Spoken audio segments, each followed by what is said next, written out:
PUBG videomuzu seçirik və yeni modu seçirik. Çoxdan da yeni modu seçirik. Çoxdan da video atmadım və necə siz gördüyünüz kimi yeni modda bunlar gəldi. Atıblar hal-hazırda. Bunların birazdan bitəcək. Kaydım ancaq gedir dostlarım, amma atmalıyam. Buradan baxsın. Hadi qız götürsün, sıxıntı gəldik. Sıxıntı kardeş. Görək nə şey. Bu maşınlarda işə yarayır. Hayır. Kanalıma abunə və like atmağı, məni 100 abunəyə çıxartmağı unutmayın dostlarım.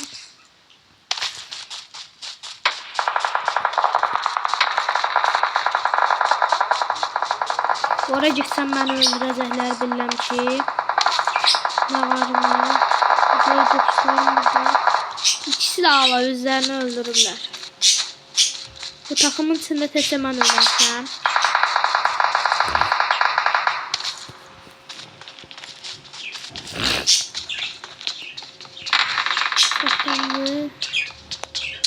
Adamı vura bilər ama çətin vuraram. Sıkıntı kardeş.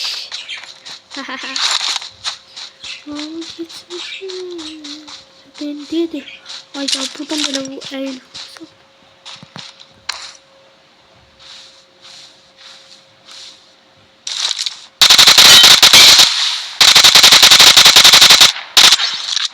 Ayda. Yo. Kesinlikle. Ayda o adamı kaldırsam beni öldürecekler. O yanma var ya. Ölmek istemem. Uyda yandı kimse. Uy indirdim ikisini. Uy bunlar var usta. Kimi indirmişəm ben? Çətin ama.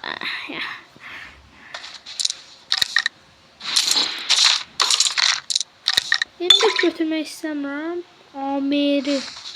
Ama götürəcəm. Hər dəfə də crow. Götürməliyəm rahat. M700 ikisini atılıyım. Olsa mənə ikisi lazım olmayacaq. 4x lazım olmayacaq. Ama tamam. Amiri aslındaydı görəm. Amiri və M4. Gəlsin. En güclü şiller. Oy, nasıl bu? Alanayda öldük ki biz. Qaçmağımında da uçmaq yox deyə dostlarım. Pisdir, amma modu sevirəm. Modu sevirəm, çox pis moddur. Uçmağı zad yoxdur. Ayda, enerji bassam görən ölmərəm. Canım çox gedir amma. Ay ne olur ölmeyeyim de. Zorla gelmiş yok boşta. 10 kişi qalıb.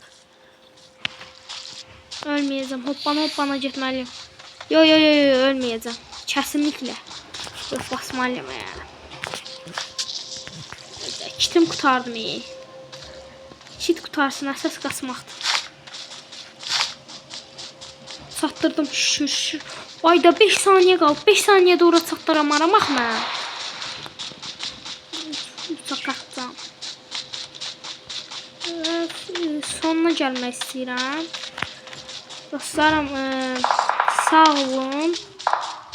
Görüşene dek sağ olun.